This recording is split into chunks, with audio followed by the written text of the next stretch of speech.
Which one is the right one? That coffee and caffeine intake is a risk factor of breast cancer, or that coffee and caffeine intake is a protective factor of breast cancer? Let us read a meta-analysis to answer this question.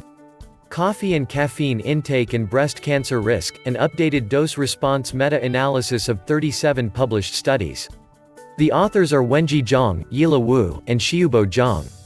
This article was published in Gynecologic Oncology, June 2013. The objective of this meta-analysis was to summarize the evidence from published studies regarding the association of coffee and caffeine intake with breast cancer risk. They identified the pertinent studies by a search of PubMed and by reviewing the reference lists of retrieved articles. They used the fixed or random effect model based on heterogeneity test. They assessed the dose-response relationship by restricted cubic spline model and multivariate random effect meta-regression. They included 37 published articles, involving 59,018 breast cancer cases and 966,263 participants in the meta-analysis. No significant association was found between breast cancer risk and coffee, decaffeinated coffee, and caffeine.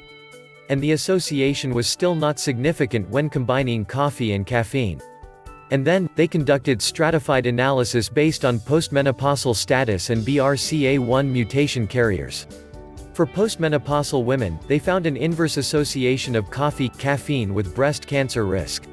For BRCA1 mutation carriers, they found a strong and significant inverse association of coffee with breast cancer risk.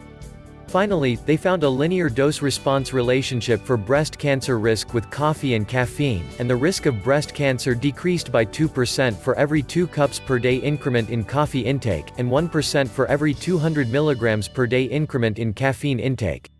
So, after having this information, which one is the right one, a risk factor or a protective factor? I suggest you to read the full article on Gynecologic Oncology, June 2013, Volume 129, Issue 3, pages 620 to 629. See you on other research articles. Your partner in research.